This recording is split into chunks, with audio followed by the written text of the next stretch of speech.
All right, why don't we call the meeting to order at 3:31 p.m. First item on the agenda is approval of our agenda that was submitted to everybody prior to the meeting. I think everybody had an opportunity probably to review that. Any comments on the agenda, revisions? Okay. If not, do I have a motion to approve the agenda as presented? So moved. That was Kay moving. I'll second. Greg second. Any discussion? All in favor, say aye. Aye. Aye. Aye. Any nays? Motion carries. All right, very good. Next agenda item is approval of the minutes of the August 20th meeting. Again, thank you, Amy, for putting together the minutes and getting them out to me really quick and then reviewing them, and they looked like they were good to go. So everybody received that ahead of time. Any comments, revisions, questions on the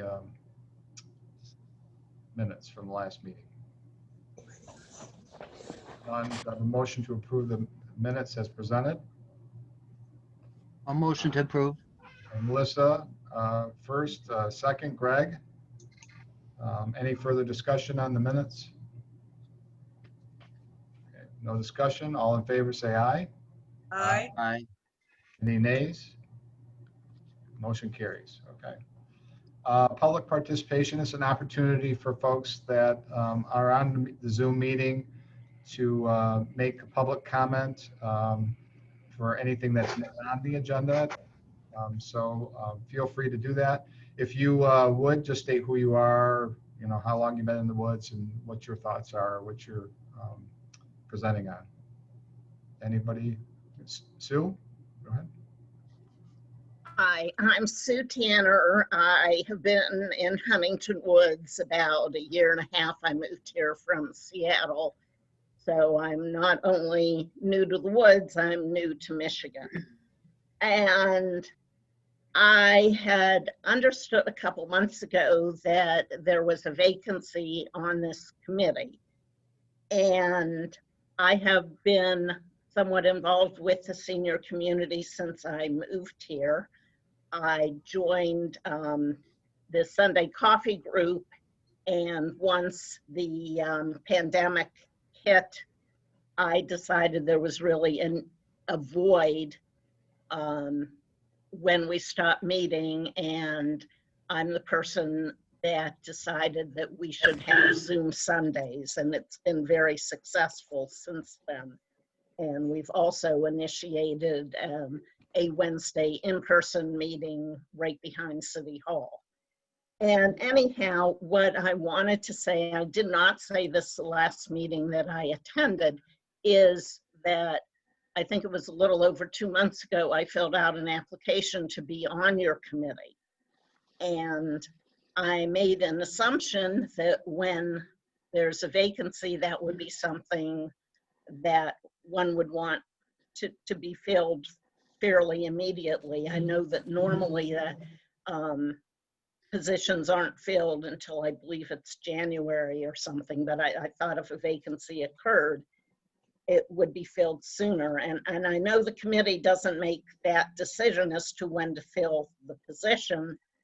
But if that is really a vacancy that you need somebody to be working in that position, I would think that, you know, you might want to say something about getting it filled. I'd very much like to be a member of this committee and feel that I have a lot that I could offer it. So since last month was the first time that I have been on a city meeting, I just kind of sat back during most of it, except during the comments I had on a subject that was on the agenda.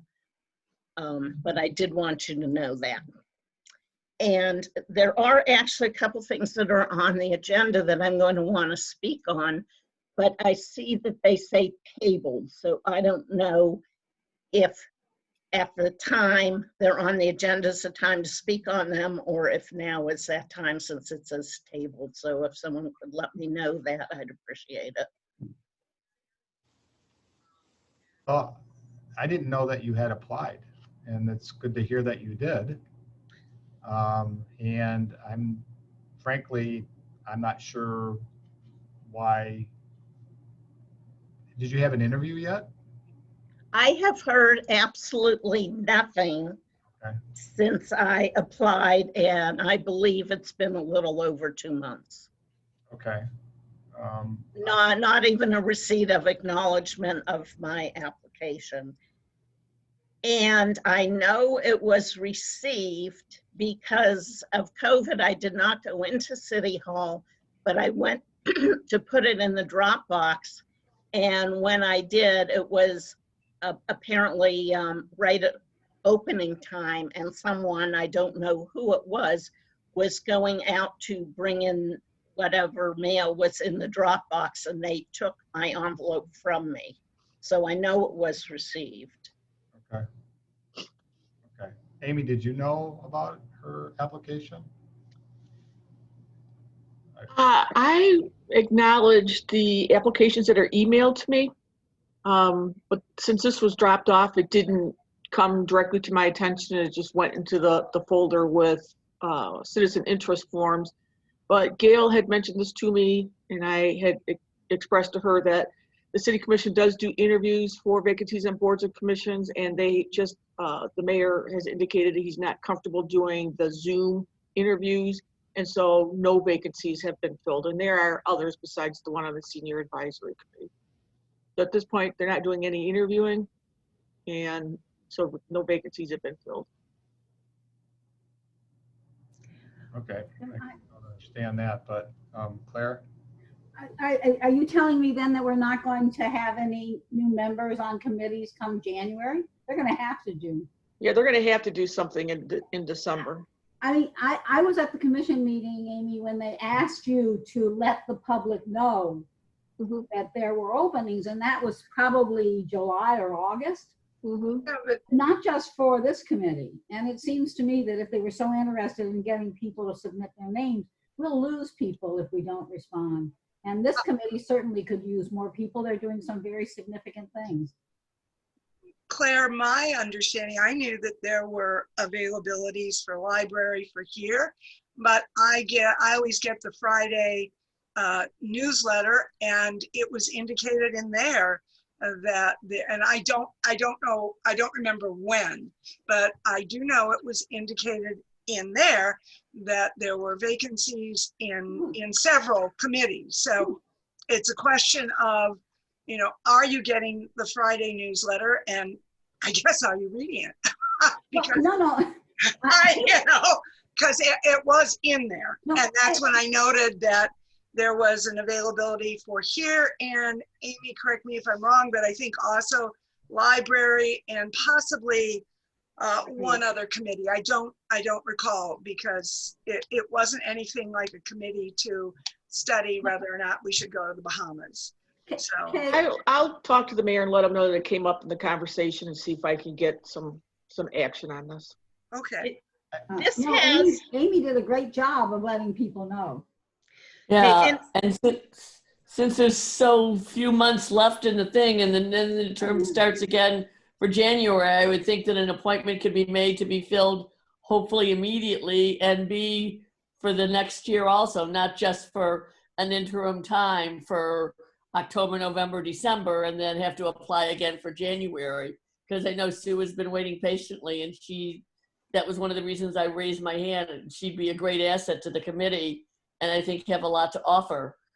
I also had my hand up to say, I wondered how it was going. I saw that in lieu of the Farina seniors lunch that they usually have in December, there is going to be another drop-off lunch for the seniors, and it was in the newsletter, and I wonder how that's been received so far, and whether there'd be more publicizing of it besides just in the newsletter.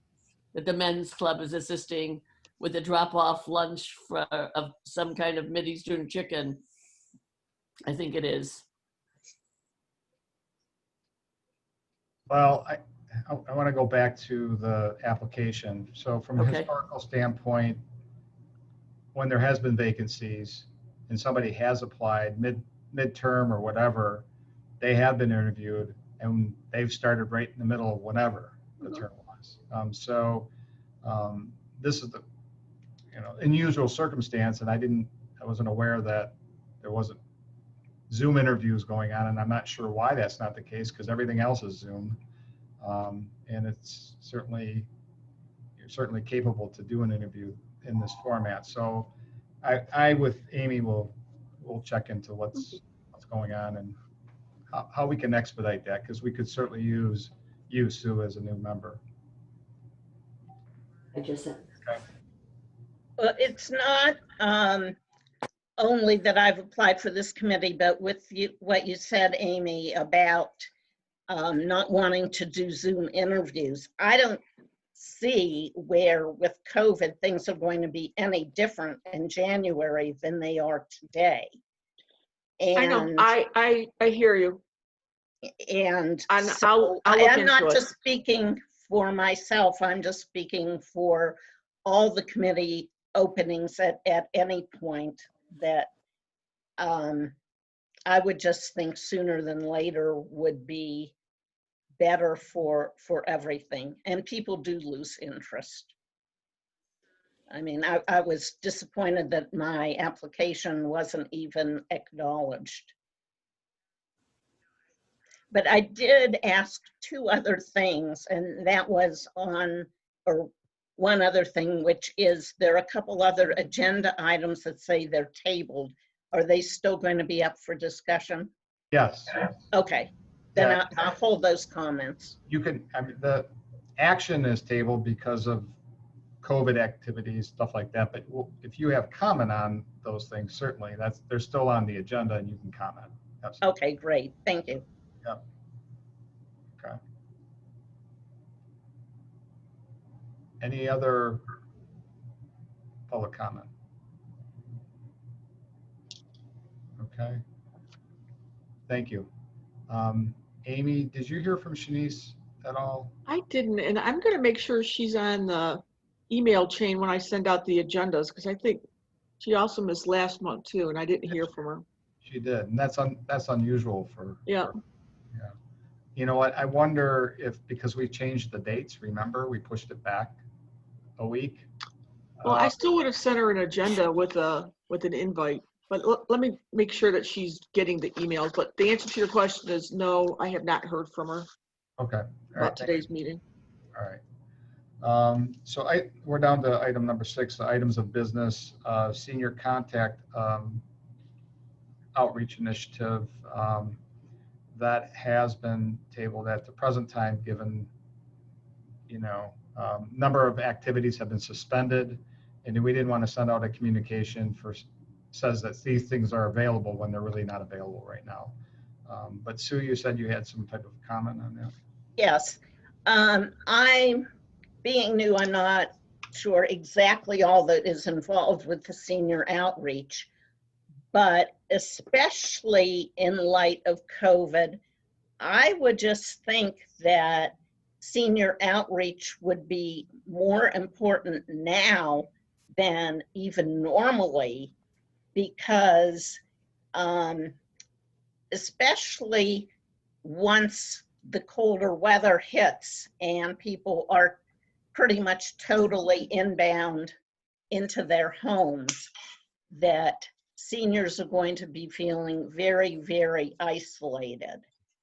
And like I said, I don't know exactly what's involved, but if this is person-to-person meeting, I would just think that there has to be something that could be being done that can be done even during COVID, just be done in a different form than it's been done in the past. Well, let me comment on it so I can kind of shed some light on it, okay? Okay. The senior outreach initiative that is on this agenda was really specific to getting some information, like a postcard, out to some seniors that are more difficult to reach in relation to different types of things that are available in the city. Now, that was specific to that. I do know that Jennifer has been doing a ton of outreach by making phone calls on a regular basis to a number of seniors in the community, just connecting with them and making sure that, you know, they're okay, do they need anything, that type of thing. So that is something that is going to be ongoing as an example. Well, I'm glad to hear that, but I don't know, maybe I'm being a little dense. I don't understand what having to do with postcards has to do with not being able to do that because of the pandemic. Well, there's a number of, there's like more than half of the things that are on the card that says these things are available, and they're not available right now because of COVID. Like specific, you know, transportation and so forth, that's just not happening right now. Well, like I said, without knowing all the details of it, I don't know. It just seems to me that it, as much as possible, should be being done in terms of senior outreach, and whatever can be done towards that, and even if it's 50%, and then whatever can't be done until COVID is over is picked up on then.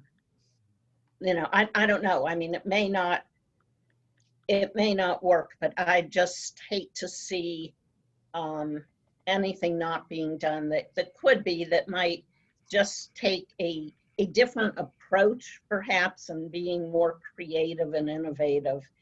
I know so I have seen that. I have a question. You participate in Zoom Sunday for seniors. Yes, I do. What is and I know also there's something on Wednesday. Yes. What is it possible that, you know, such as it was brought up about, Gail brought up about the luncheon, the holiday luncheon, which actually the Senior Advisory Committee is sponsoring. Right. And to communicate that to seniors, if they haven't signed up or if they haven't heard about it, would somebody at the Zoom on Sunday or the Wednesday meeting be able to convey that to folks? So if they didn't know, it further expands the communication to them. So I guess I'm asking, you're asking for additional ways to contact the seniors, which I think is excellent. The question is, can we potentially utilize some of the senior organizations, if you want to call it that, to help disseminate the information to folks?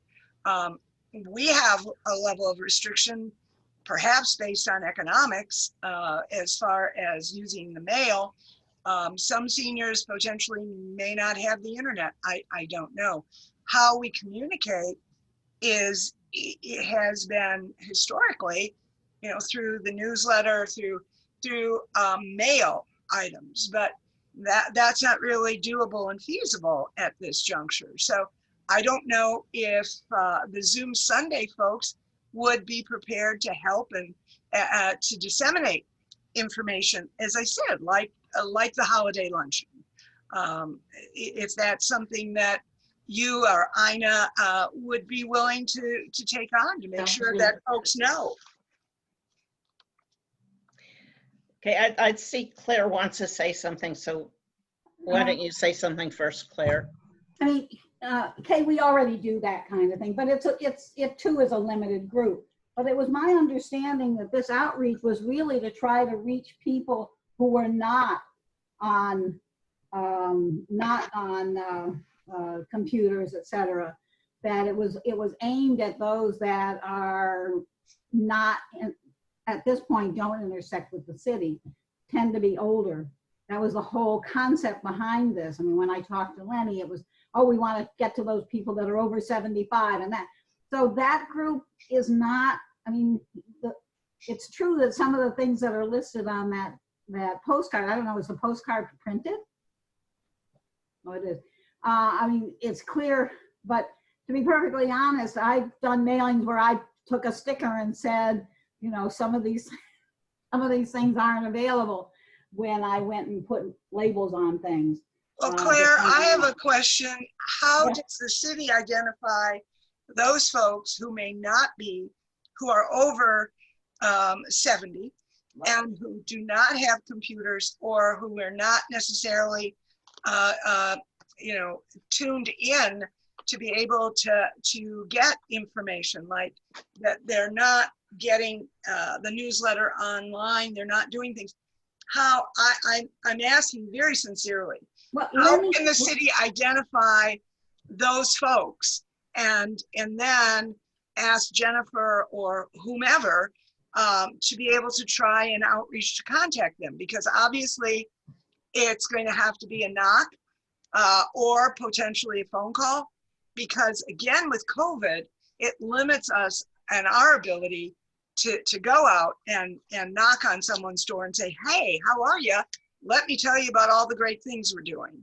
well, So my thing is how at this point, unless there is a census, and that's, which there is, but the census doesn't necessarily say, are you 75? Are you disabled? Do you have internet?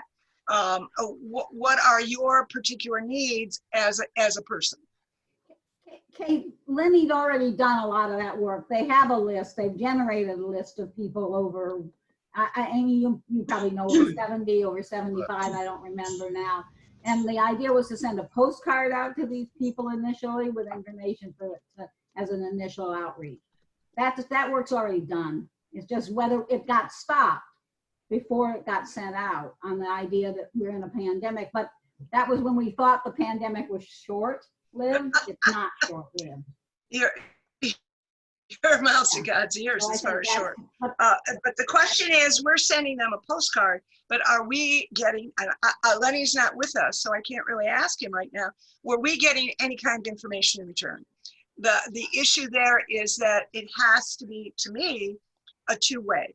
So we outreach to them, but we need to understand who they are, what their needs are, what we can do to help them. So unless it's in, you know, sending them a nice postcard with or without a sticker is fine. But unless we get, you know, feedback from that individual, you know, we might as well just send them a Hanukkah or Christmas card, because it's not going to be of any extreme value to the city, for us to outreach to them and potentially to them. Mary, go ahead. Yeah, I was going to wait until it's recreation, but we're talking about this now, so maybe this is a good point. We're putting out a new 60+ crowd that's going to every resident in the city. It's for October, November, and December. It includes a large amount of resources available for seniors, as well as the programs, the lunches, everything that we have to offer, and welcoming people. If there's anything they want to see, to contact Jen. That talks about all the resources, the Jen services that she offers, what we offer. So everything you're talking about is here that will be going to every household. So, I mean, that certainly is an opportunity. If a card can't go out at this point in time, all that information is in this 60+, which is very comprehensive. And we did it specifically because of COVID, because so many people might be needing extra things that they didn't need. May need to contact people. It's more of a resource than ever. So anyway, I think this is meeting a lot of the needs of what you're talking about. It reaches every household. So everybody, if they're 70, 80, 90, are going to be getting this in the mail. And I'll also build on what both Kay and Mary said, and since Lenny's not here, you know, our little subcommittee is really focusing on these questions, and to Kay's point, focusing really on the need that if we're going to make this effort for outreach, it needs to be two-way as far as gathering information as well as getting information. And so I'm not sure, you know, I think we're moving pretty fast. I don't know if we'll move on an extremely fast timeline, but that is also part of the work. So I think when we're looking at future outreach, it looks a little different than a postcard. Mary, a question. Yeah. With regard to that 60+, which I think is phenomenal, I just started getting it after turning 60. You can all laugh now. Is there any opportunity to put in there something so that we could potentially get feedback from seniors saying, you know, this is something I might need. I know one of the concerns was shoveling, which our committee has kind of addressed. But is there any way that we can facilitate the seniors giving us some feedback so that we're more aware of who they are, where they are, and what they need? Okay, well, actually, exactly to address what you are talking about, and I'm going to paraphrase exactly what's in here. It's a little box. It's on page 13. It says communication is important. The city's communication committee wants to improve communication with residents. Look for a citywide survey coming soon to learn more about what kind of information residents want from the city and the best way to share it.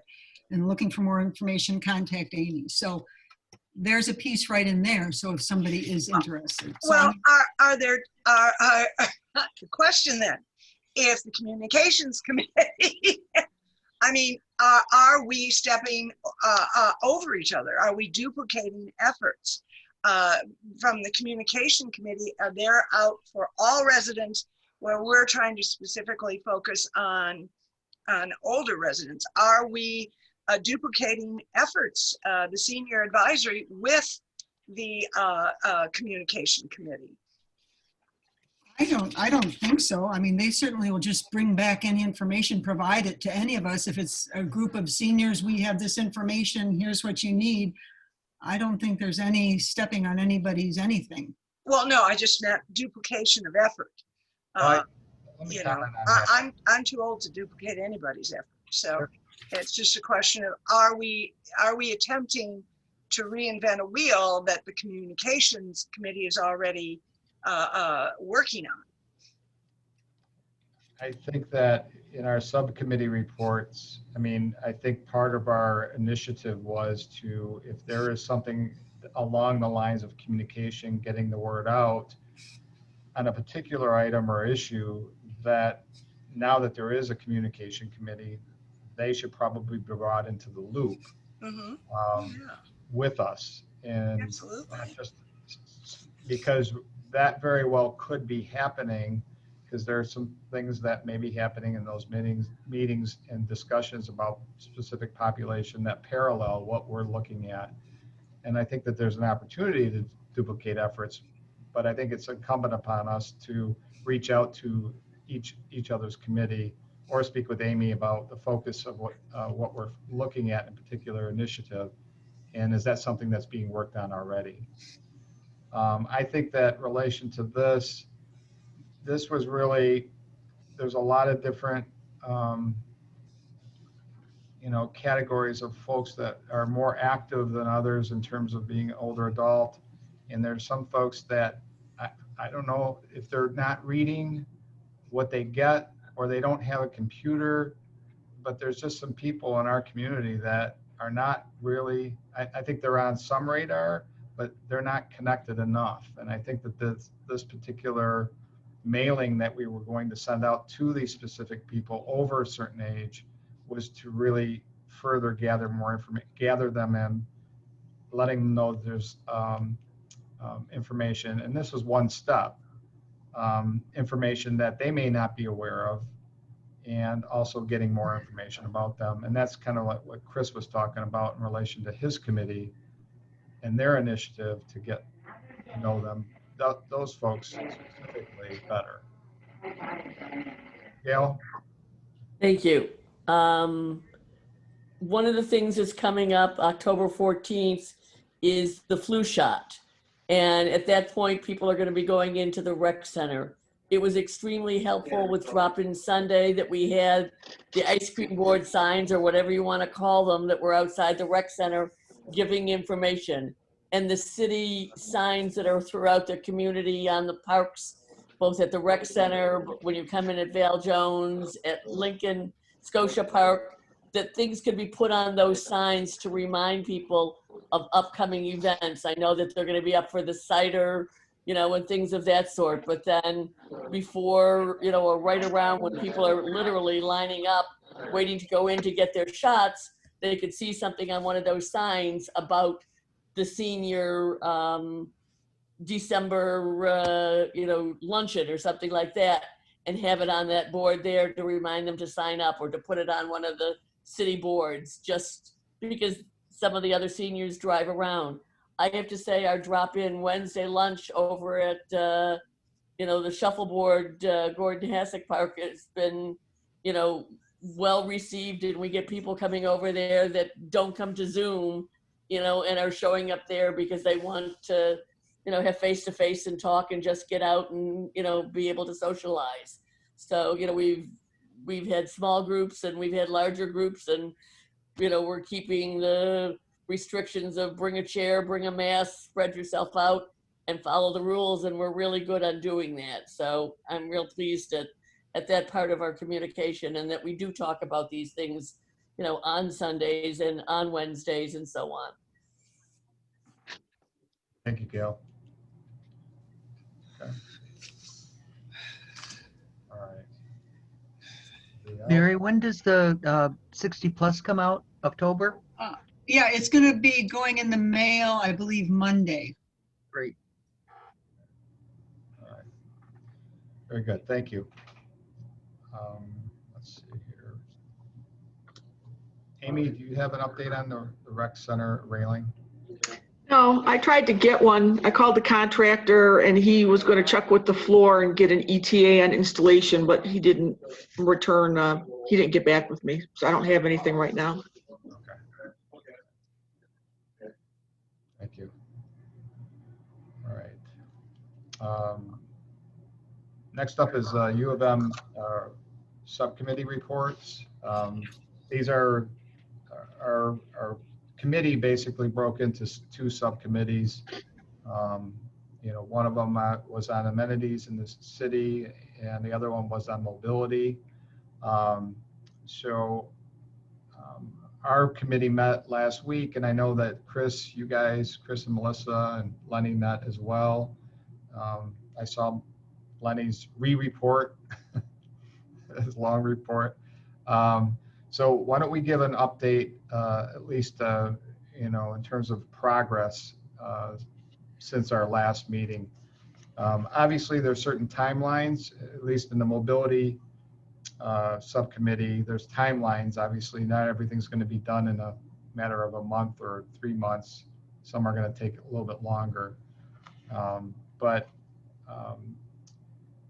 in terms of breaking this up, Kay, do you want to talk about the things that you were focusing on, and then Greg, you, and then me? Yeah, it's good news in that I spoke with Amy, and DTE has both LED lights that the city's considering.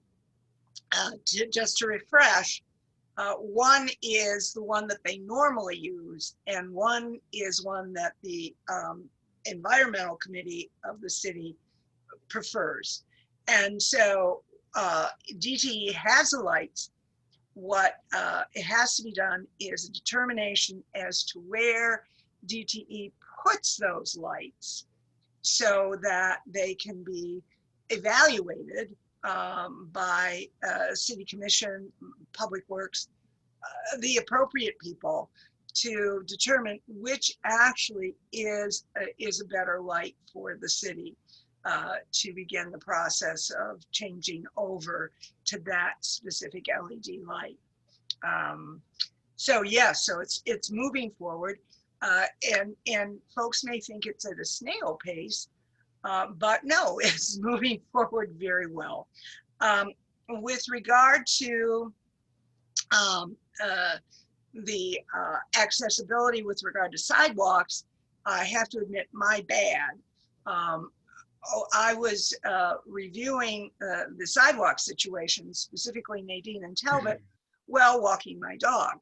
That can be extremely distracting, especially if the dog is doing its business. But at any rate, Amy is right, and we mentioned this last meeting, which is that there is a gate on Talbot that leads directly to the track, and is only 20 feet from the rec center. So a sidewalk is really not necessary.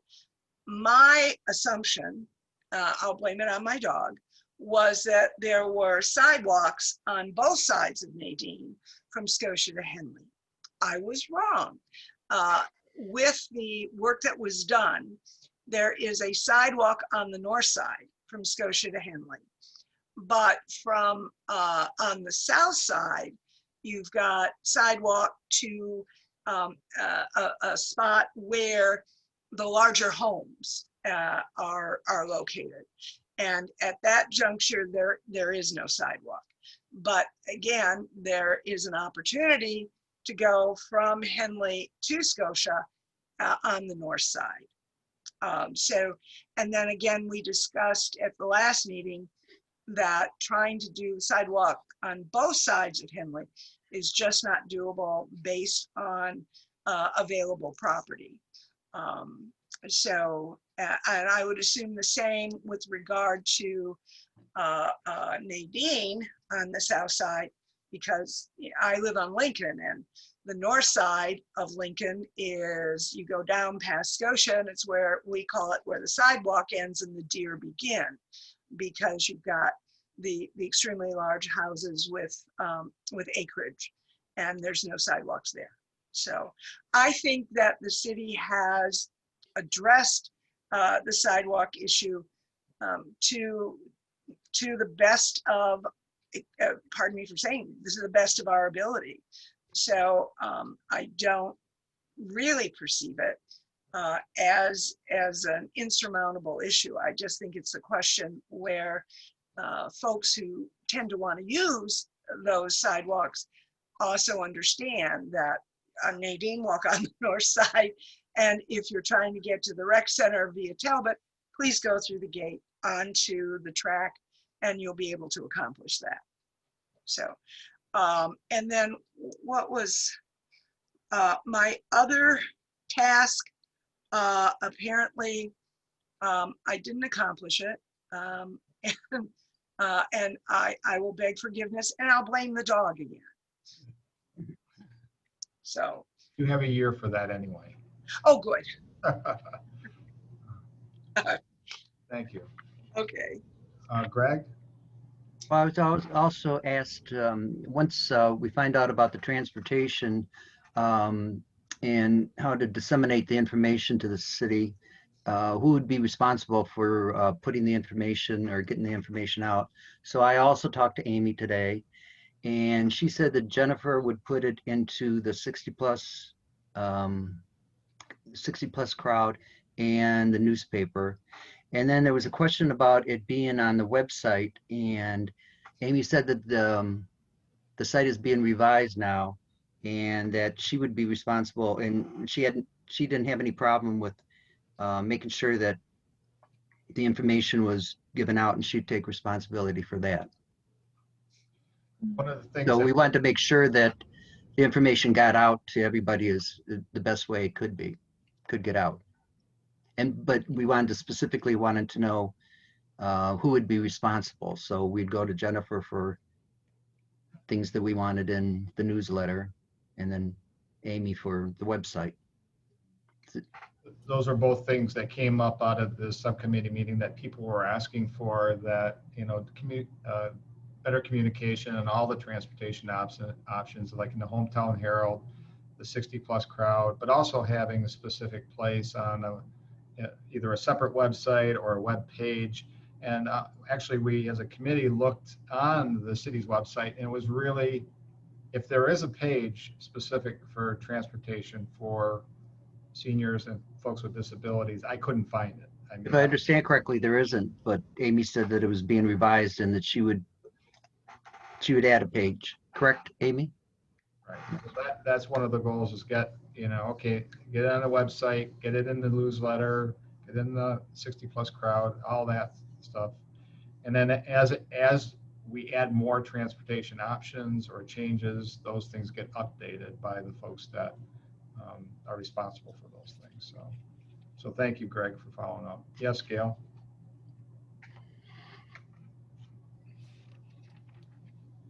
Can't hear you, Gail. Gail, you're muted. So many people nowadays have discontinued cable and have cut the cord and stream. And the city has 2 channels that are both on WOW and on Comcast. And is there any way that other kinds of avenues can be looked at, whether it's the city webpage or a Facebook page or so on, where people can see things for the city that they wouldn't be getting because they don't have cable in order to see it on the, municipal channels? If we're talking about how to communicate, that's one avenue that isn't open to people who don't have cable any longer, and I don't. And so it's like, okay, how am I going to see the stuff that I used to see on, the Comcast page or things like that did have helpful information? Are you asking this question specific to transportation, where we're talking about? Well, it's either transportation or senior things and so on, but yes, transportation, when things are, going to change and come back about and so on, is there a way of communicating it other than on a city page? I don't know. I don't know about the live streaming and so forth. Mary, did you want to comment on it? Well, in regards to, I know you're talking about transportation, getting the word out on transportation, how we can do it. Well, it does. I mean, for those seniors that aren't online, they won't learn any of that stuff, but it is in every single Hometown Herald and our 60 plus. We have the information for transportation is always there, who to call, how it works, and our senior program. So we do get everything to every household gets it. Now, whether they read it, I don't know, but that's another way that they are getting that information. Right. Okay. Thank you, Greg. And on my end, I want to say that one of the items that came up was in the senior survey from U of M was Berkeley students clearing sidewalks during the heavy snows. Now, as a committee, we talked about that, and we talked about that with some other folks. It's really a challenge for that to happen because the Berkeley students are in school early in the morning, or when they go back to school, or they're in activities after school. So it's, from a feasibility standpoint, it's really hard for that to be feasible to count on Berkeley High School students to do that. Probably what would be better is if somebody can secure somebody personally, by paying them, hey, can you, clear my sidewalks and so forth, or my driveway or my walkway for me on an individual basis. But one of the things that we wanted to do too was find out, what is the schedule, or when is it determined when sidewalks are cleared by the city as well as the streets? And I want to say Claire was great. Claire, thank you very much. She's a wealth of knowledge. She gave me a rundown in terms of, how the city removes snow from the streets, but also from the sidewalks and what are considered school routes. So if you don't bear with me, I'm just going to read this real quick. I did have to consolidate it a little bit, Claire, so I didn't want to talk real long. But the city snow removal plows are generally sent out when there is more than 4 inches of snow.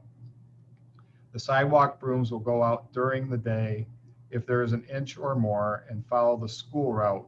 The school routes are from Scotia east and west side from 11 Mile to Ludlow. And then the first block north and south of the main streets, main through streets, with like Boardman, Nadine, Lincoln, and Ludlow. So really those streets that really kind of circle the school, north and south, and then Scotia. That's from Scotia to Newport on the east side of Scotia. Okay. And then also what happens in relation to snow removal, there's quadrants. There's like a northern quadrant, central quadrant. Actually, there's the east quadrant, the central quadrant, and then the west quadrant. And Claire did say that the city keeps track of which quadrant they start in. They don't always start in the far east and come west, or vice versa. it all depends on what happens from the previous snowfall.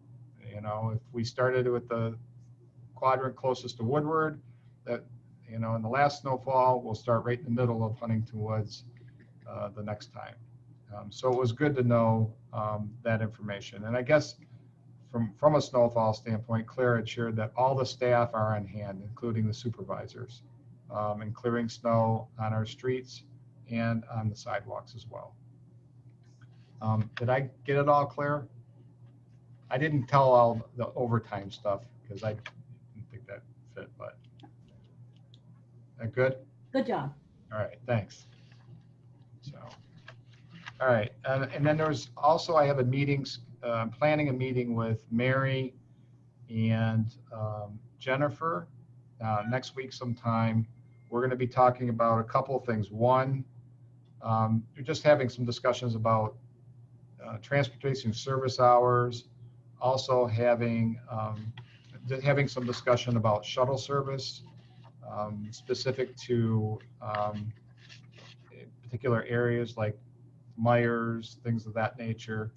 And then probably we'll end up having a secondary discussion with Danny Whitehead, who is the SMART connection for Oakland County in our area. I'll provide a report on that the next time that we meet in October. So subcommittee members, did I cover everything? Yes.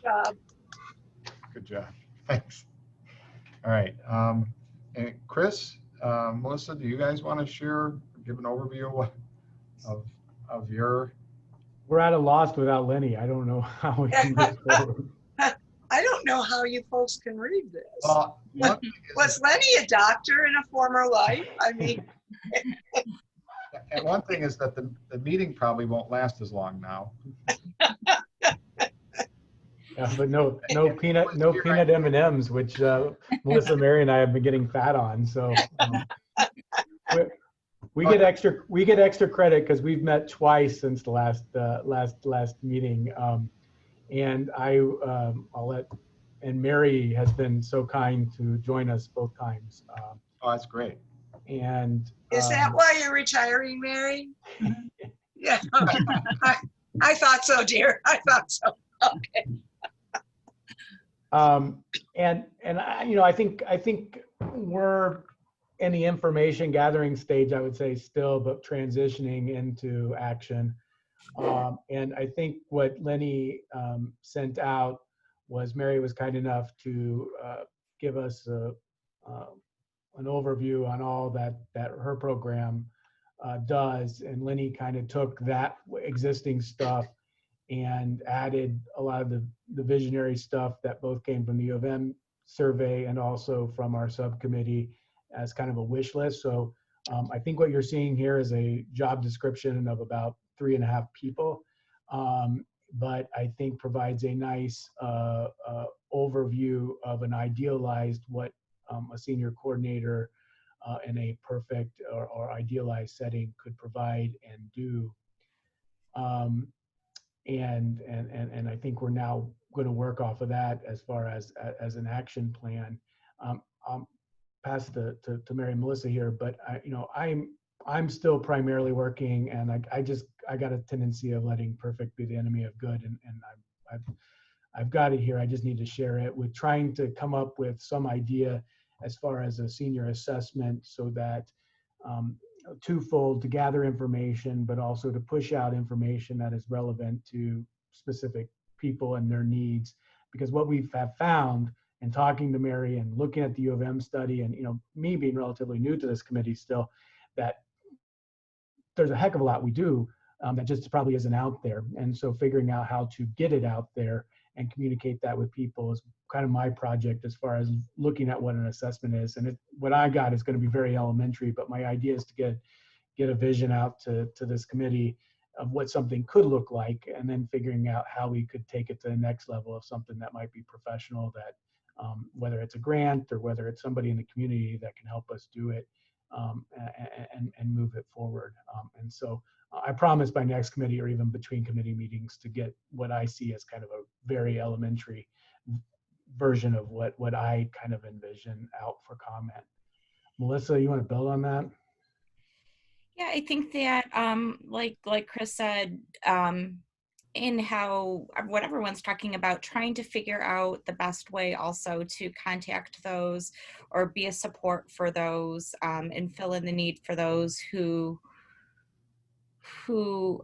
aren't accessing all that we have to offer. So we've talked about different ways to get our information out: discharge planners, hospital, different you know, our community is so unique in terms of neighbors know each other, and so trying to find different unique ways to get information out and be a support. Talking about different programming that might hit other people's needs, like support groups, or tapping in on the we've got a lot of people in our community that have various expertise, and tapping into some volunteer resources that way too. So yeah, it has been really interesting to hear everything that the city has to offer, a lot of really great services, and just trying to figure out how to have the people who really need them get the information and be a support for them, so that everyone can age in place. You know, it's a hot, as we all know, it's a hot topic right now, all this like social determinants of health and helping people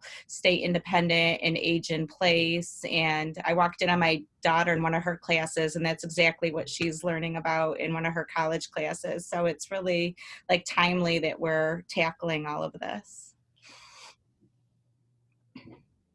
Well, thank you. Thank you, Chris, Melissa.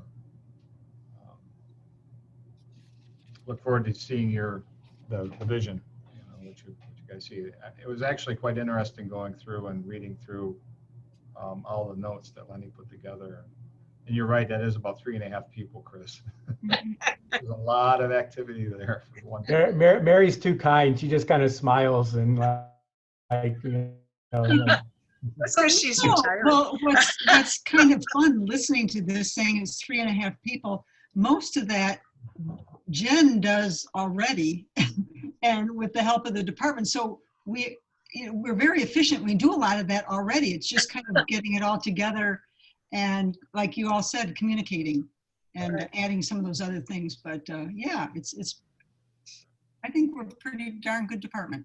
I think so too. Yeah, absolutely. And I will say one thing though, and since we have Amy here, and I don't know, Mary, if you had a chance to talk to Amy, one thing we are hoping that could happen sooner than later is a dedicated senior line. And the hope is that we could just borrow a direct dial number that the city already has, and direct it probably to Jen now, but I mean, to you know, we could direct it wherever it goes, but have a number that we could on publications or elsewhere be our, you know, 411 for senior information that we can advertise and promote. Because the thinking is, you know, somebody may not know that the Parks and Rec is where you go, or City Hall, but so that we could really have a number that we could market. Good idea. All right. Thank you. Thank you, Melissa, Chris, Mary. All right, now project updates, senior student interaction programs. I know that says it basically table. That usually is Lenny's.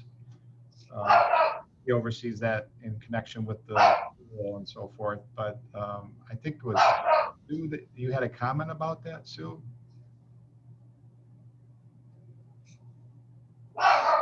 Yes.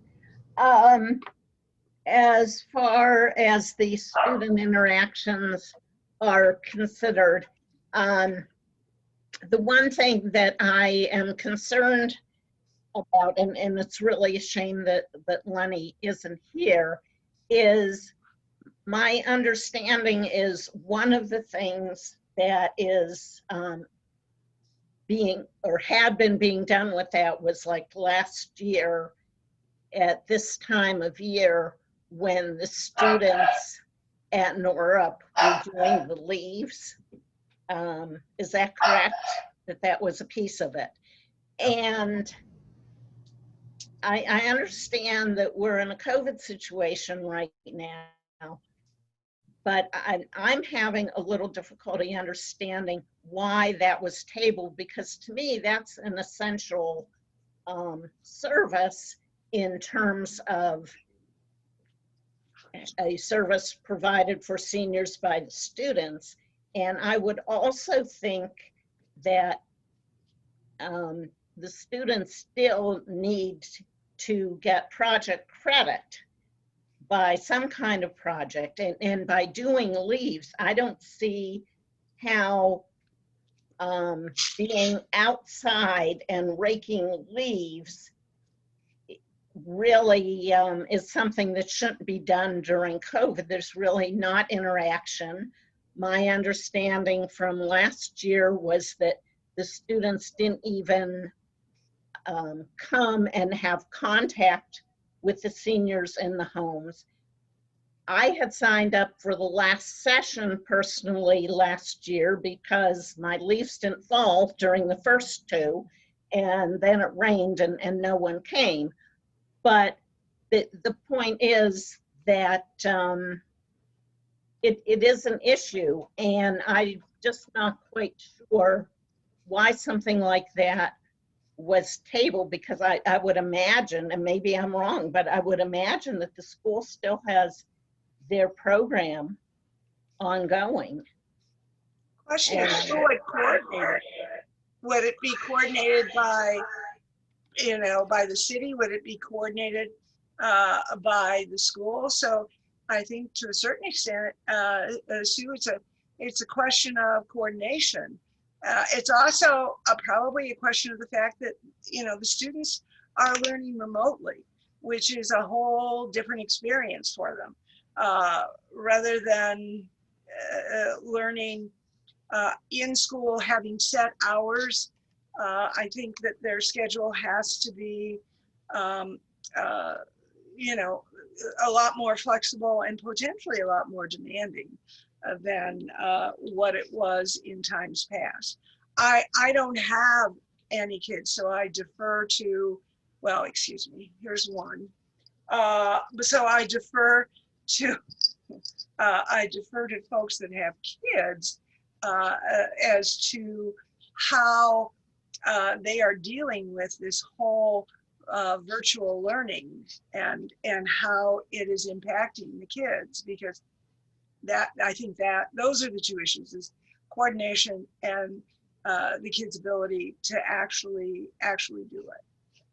So that's.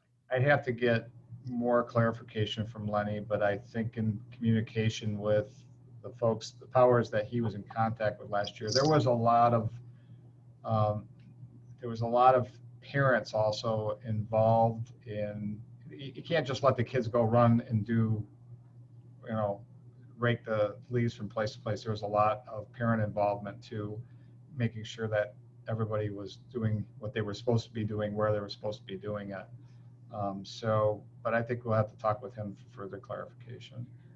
I just, I don't know if it's feasible or not feasible. My question is, isn't it something that should still be looked into without talking to the school program coordinator and seeing if it is feasible? Maybe it is, maybe it isn't. Yeah.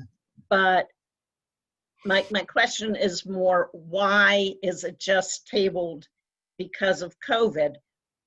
I think that it's not just COVID. I think Lenny had those conversations, and I think I'd have to go back. I don't know. That's why I said minutes and clarify. Yeah, I think they're not doing pickleball. They're not doing. I don't know if they're doing pen pals. I mean, there's been a whole regression as a result of this crazy time we're in. I understand that, and that's why I said it's very unfortunate that Lenny isn't in the meeting, because he could say we've had those conversations and it's not feasible because the school isn't doing the program or whatever. Right. All I know is all I saw was looking at the agenda item. Well, yeah, the agenda item is there, but it wasn't just thrown there and saying we're not talking about it because of COVID. There was some reasoning behind it. Right. And I wish Lenny was here to clarify that. I had them come. Oh, I'm sorry. like I said, I'm sure that if I went back and looked at the minutes, there would be some clarification. And, I Right. just- But no, Greg, Jim, Greg was going to say something. And Greg, Well, I didn't mean to interrupt. I just was going to say that last year I had them come and do my leaves, and it's a great program. And they came late because it did rain, but they had a makeup. Not to put a wrench in it, but I would think that one of the main concerns would be, I believe that like one parent drove 3 or 4 kids in a car, and I don't foresee that would be. That's not happening. Well, I don't. that I would know that happen. that's not something that could be done now because of the distancing. So even if they did have a mask on, unless the parents drove them separately, which I don't foresee happening either. So maybe that's the reason why that was, or not going to be done, or if it's We'll not. find out.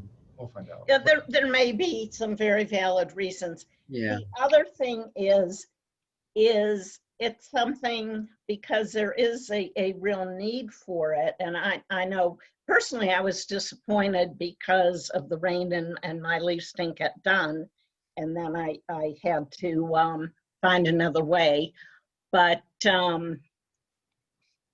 we have a teen council. Is there any way they could be involved in something like that? I'm just throwing it out there. Again, I'm new to the area. I'm not sure what's involved with all the councils and committees, but again, there's a group of young kids. So I don't know. I'm just food for thought. Yeah, I'm not really sure. We'd have to ask them. Claire, did you have some No, comment? I was gonna mention the teen council. If I remember correctly from what Lenny said, was the school's not in operation, so it's kind of on hold. But the school is going on. They probably still have some requirements for community service and that kind of thing. So it certainly might be worth outreach. But I also think it would be a great project for the teen council. Melissa?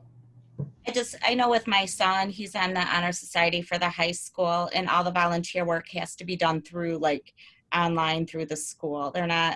Their requirements have changed during this time frame. So it might be like that for the middle school too. They do have the volunteer hour requirements, but they have modified them with all the other restrictions. And I know Teen Council, they just started, they just had their first meeting, so they're not really, there weren't that many even at the group, so it's not a huge group that carries over from year to year. A lot of them just start new. So I can certainly talk to Tracy, but I don't know how that would work. Thank you. All right. Thank you.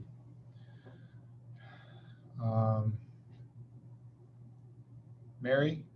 You Yeah. have HARP and concierge program. Okay, sure.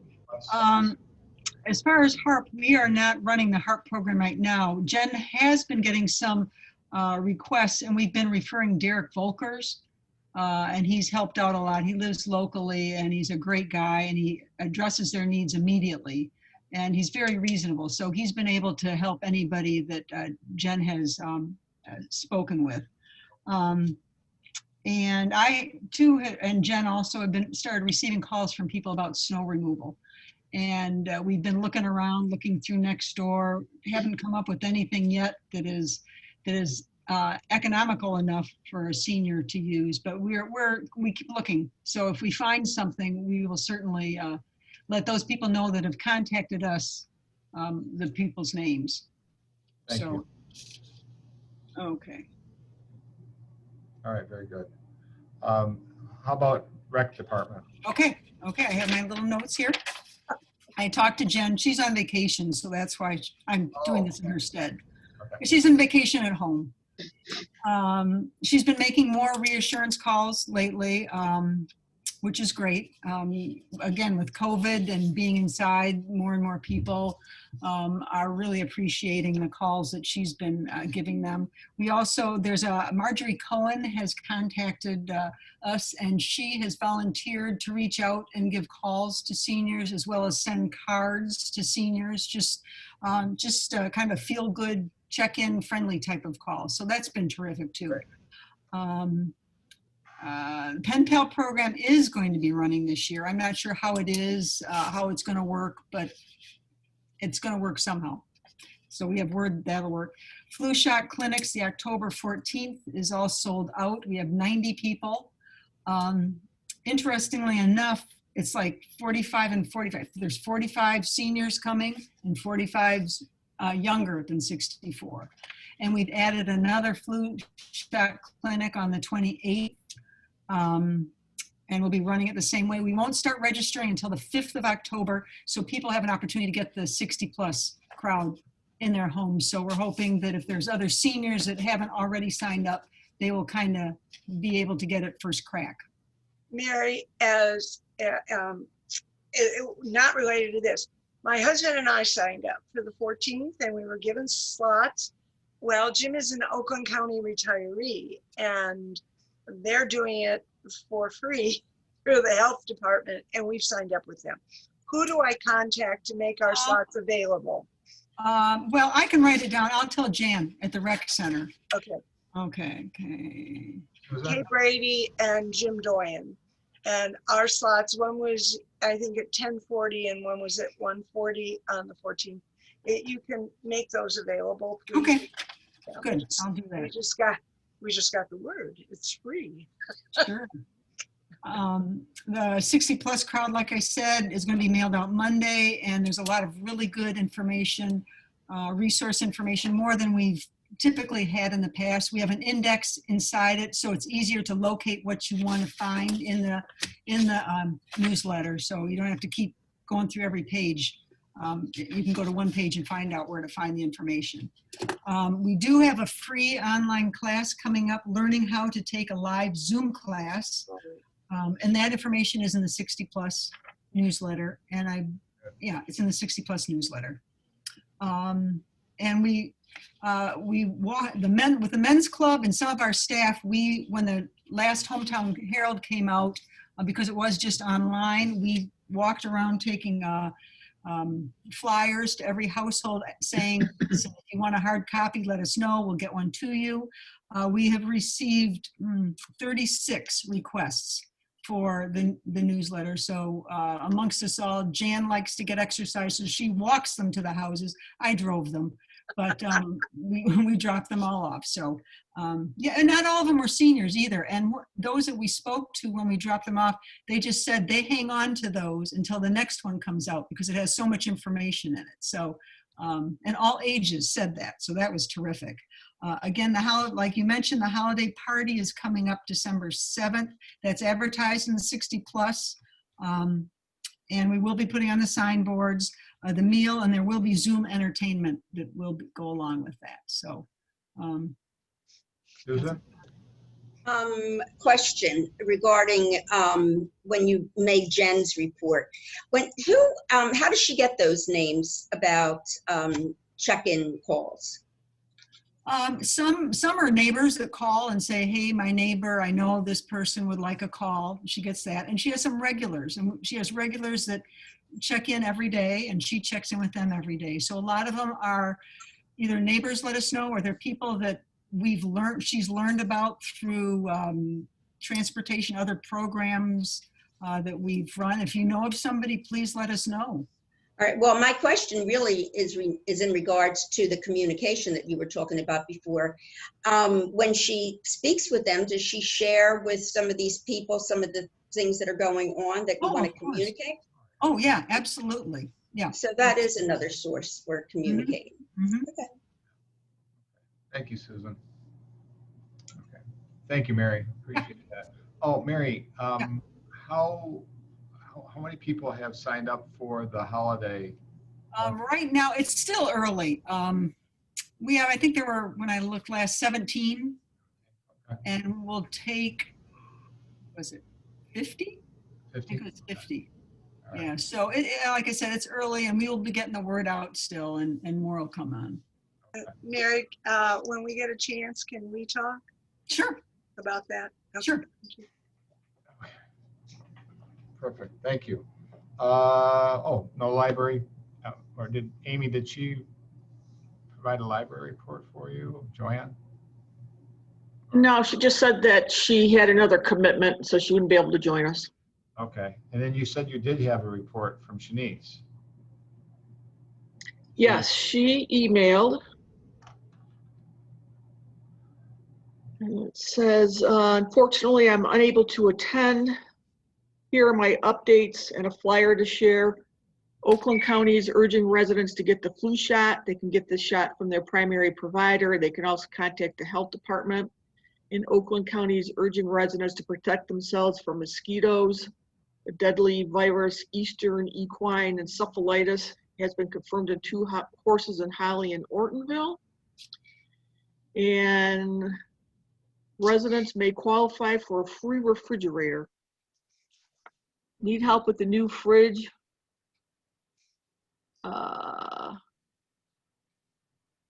So OSHA is working with DTE to replace old inefficient models, anything manufactured before 2013, and there's income eligibility requirements that need to be met. That's it. Good. Okay, our next meeting is October 15th, 2020, 3:30 via Zoom again. Imagine nobody said they can't make it, so I assume we're going to do it on that date. Is there any other business? I just want to acknowledge Sue's comments about, I think when we were earlier on in our subcommittee talking about what to do, it was easy to just jump to the conclusion when COVID's over. And I do hear what Sue's saying as far as not jumping immediately to when COVID's over and thinking about what a long winter this may be and things that we could be doing. Sure. Okay. Thank you. Jim, the rest of you go away. I just want to talk to Mary for a few minutes. What's that? I said, I just want to talk to Mary for a few minutes after adjournment. Oh, okay, fine. All right. All right. There's no other business, so we can get off our Zoom meeting. So Kay can No talk. eavesdroppers. All right. I look forward to seeing everybody. Oh, Greg, Yes. get that background down around December 1st. Otherwise, I'm going to be really sad we moved back from Florida. I promise I will. All right. Thank you, darling. All right. Take care, everybody. All right. Thank you. Bye. Same to you. Bye-bye. Thank you. Mary, Sue, go away. Mary, I don't want to restrict it to 50. I'm still on. If this is private, I'm trying to figure out how to get off. Greg, don't worry. We've talked about this. Okay. You're part of the committee. I've given Amy a check. I think some other committee members are going to give Amy a check to cover it. If there, especially